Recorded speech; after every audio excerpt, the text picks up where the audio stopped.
My second documentary on Channel 4 comes out in a week, and I am documenting the process and the experience leading up to that point. When I say my documentary, I actually mean the piece of work that belongs to the commissioners, the researchers, the production company, the filmmakers, the journalists, the editors, like the PR agents, like everyone involved in making something that's like less than 30 minutes long. And it's incredible actually seeing everyone playing to their strengths. So I do feel that within documentary making, you are trusted to get on with what you're getting on with, but it's because you really know your lane really well. It's not really a place for like fluffing about. I've worked plenty of jobs where you can just kind of like fluff and you'll be fine and get away with it. But I feel like this isn't the place to do that. You have to really be paying attention to details. You really need to be like thorough. You have to be thorough. The second thing that I'll be real with you about is that I have not seen the documentary yet. I'm just trusting that it's good. I put my faith in it. I don't really like to see the things I work on until they're out, because I'm not the person that gets to call the shots. Like, I'm not Kris Jenner executive producing Keeping Up with the Kardashians. Like, it doesn't work like that. I'm the presenter, I'm the host. I'm basically like the spokesperson and the face of a lot of information, but I'm not the one that calls the shots. So if I get to see a preview, or if I get to see something before it's out, I sometimes watch it and I'm like, oh, like, I think we should change that, or can we just swap those two bits over? Or like, even you start to also get vain and you think, oh, I don't look that nice in that shot, so can we swap it for something else? And that's not a nice position to be in when you know you don't actually have the power, or like it's not justified for you to make any changes. Like, it wouldn't make it into a better documentary. So I've not seen it, but I think it's important that I see it within the next week to make sure I know what I'm talking about when it comes to press and PR, because that's the next stage.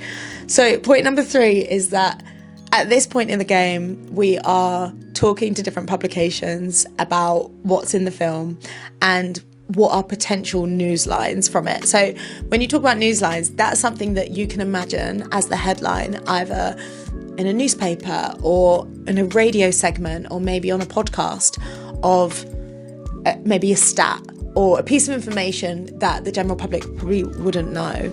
And that's something that you can extract from the show. So a lot of the times when you're consuming news, you probably don't even realise that a lot of this information is coming from a study or a documentary, or, you know, it's like a piece of work that's been done, and then they're telling the press about it so they can tell the story on other platforms. So there is someone who works in PR who will be talking to all the different publications that are relevant, and then it's up to me to either like do a little interview, or maybe give a quote, or maybe go on to a TV show and talk about it. So it's really important that I've seen the documentary so I can reference things that are in there, because when you're filming, you get so much more than what ends up in the final thing. So, and things change, like whether a contributor pulls out or we get, I don't know, something more compelling that comes in. You have to shuffle things around. Maybe like 60% of what you've filmed will make it into the final cut. And I'm not talking about length, I'm talking about actual like pieces. So then obviously what you filmed, those interviews get cut down, those pieces to camera gets cut down, those moments of reflection, everything gets cut down, because we have less than 30 minutes to get this across. I have spoken to people before and they say, Mary, you should do a 90-minute documentary. I would love to, and that is not up to me. Sadly, that is up to the powers that be, and I need to be talking to some commissioners about longer docs and things. But for now, this is like perfect, I think, for me in terms of where I'm at in my career, where I'm at in terms of experience, because documentaries, you are handling such sensitive information a lot of the time. You're dealing with lots of different people. You're dealing with sometimes quite conflicting pieces of information, or, you know, people have a lot of opinions on things. So it's good to kind of start out like this and do small bits here and there, before you become a Louis Theroux or a Stacey Dooley. Like, you've got to work your way to those places, and you don't want to be thrown in at the deep end. Like, that's not fun at all. And the last thing I can say is that the topic of this documentary is dating. And, you know, we see so many shows on TV that are really fun or lighthearted or like real entertainment value when it comes to dating. And this isn't that. It's not a dating show. It is a documentary. It's uncovering things. It's exposing things that maybe you didn't know. It's revealing information that maybe isn't known to the mainstream. So it's interesting. It is interesting.